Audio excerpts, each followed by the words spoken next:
Okay, hello, welcome to day 10? Day 10. So something that I came across today that is very intriguing is on the topic of free will and determinism and time. A very interesting podcast I was listening to by Lex Fridman and Lee Cronin. Basically, this guy, Lee Cronin, came on to talk about this very controversial in the science space paper on evolution and essentially how there's, little spoiler alert, precursor to evolution. There was something called, he's calling it, if I understand his point of view correctly, 3 hours later. Assembly theory. Whew.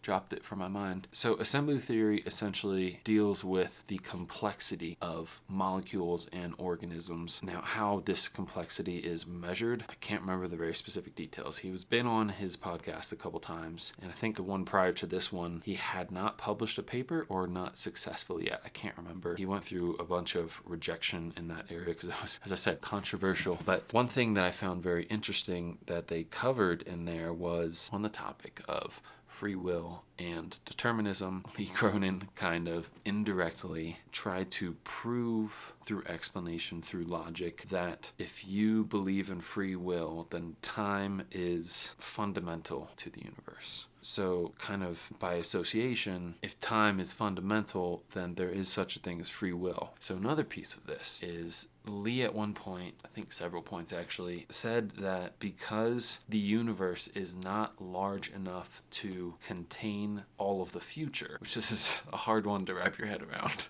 I mean, we're talking about infinity and the future and infinity of the future. So it gets very large and hard to wrap your head around. But I'm thinking, I don't know, when I first came across it, it almost made immediate sense to me in this weird way. I was like, but yeah.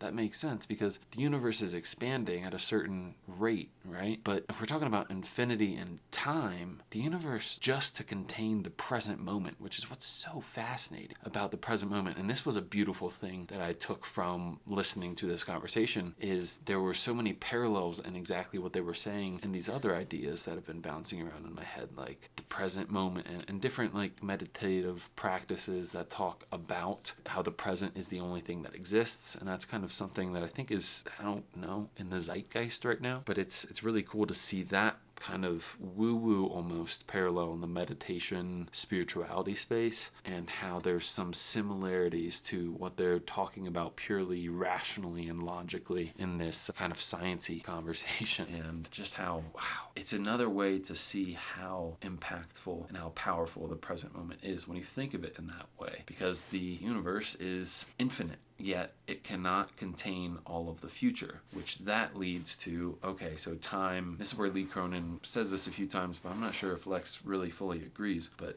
due to that logic and reasoning, you get out that time is fundamental, and if time is fundamental, then free will is real. It's all over the place, but it's because free will is real, determinism is false, right? So what that means is you have the ability to make a decision for yourself, and it's not predetermined by some master plan of the universe, which is kind of like anti-determinism, aka free will, is the belief that our decision making on an individual basis has some impact on the future, and it's not all outside of our control. We have an element of control in how the future plays out, which really leads to the idea of the ripple effect. And when you do something, which is, I think, fundamental to my current pursuit, is to make any kind of positive ripple that leads to anything positive being generated off of that ripple effect. So anyway, it's some deep stuff and I'm still chewing on it. It was, wow, that's the kind of stuff that that's when I love getting back to podcasts. I think I stopped watching that. I started watching it before, I cut out podcasts for a while, and then I just came back to it today and I was like, oh,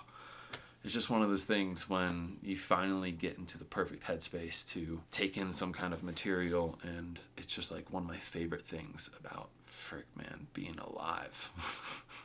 And I just said, frick, I need to go on this outdoor walk. Thanks for joining me on this little thought experiment journey. I hope you enjoyed the food for thought, and let me know what you think down below, because I'm really curious. I'm thinking I'm going to try to have conversations with people. Yeah. More to come on that, hopefully. All right, I'll see you tomorrow.